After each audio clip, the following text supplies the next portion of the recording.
Islamabad high court में बुशरा बीबी की audio leaks के केस की समाअत जारी है। अदालती मुआविन रजा रब्बानी ने तहरीरी दलाइल अदालत में जमा करा दिए।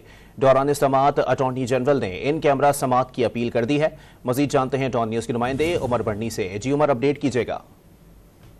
जी बिल्कुल, इस्लामाबाद हाई कोर्ट के जस्टिस बाबर सत्तार बुशरा बीबी की ऑडियो लीक्स तलबी नोटिस के खिलाफ दरख्वास्त पर समाअत कर रहे हैं। दौरान समाअत मियां रजा रब्बानी जो कि अदालती माउन है इस केस में, उनकी जानिब से तहरीरी दलाइल भी अदालत में जमा करवाए। अदालत की जानिब से कहा गया कि पहले अटॉर्नी जनरल मंसूर अवान को सुन लेते हैं, उसके बाद मियां रजा रब्बानी के दलाइल जो हैं वो सुनेंगे। दौरान समाअत अदालत को दरख्वास्त को निपटाने के हवाले से अटॉर्नी जनरल ने मौक़िफ़ अपनाया और कहा कि वैसे भी पार्लियामेंट के तहलील होने के बाद अदालती दरख्वास्तें गैर मौसर हो चुकी हैं।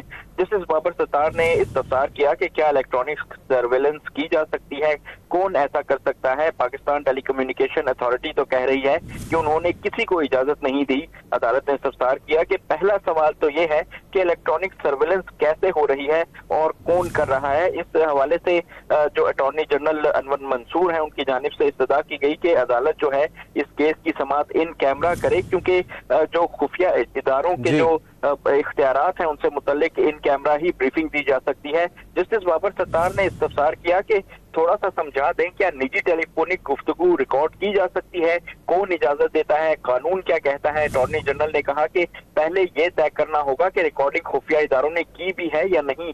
जस्टिस बाबर सत्तार ने रिमार्क्स दिए कि जजेस, वजीर आजम और लोगों की ऑडियोज रिकॉर्ड की गई हैं। ये इंतहाई खौफनाक बात है। हमें इन ऑडियोज की हकीकत जांचने के लिए वक्त चाहिए। आप जानते हैं ऑडियो रिकॉर्ड की गई हैं और ये जानना जरूरी है। इस वक्त भी जो इस्लामाबाद हाई कोर्ट में ये समाअत जारी है। जी बहुत शुक्रिया उमर बढ़नी अपडेट करने के लिए।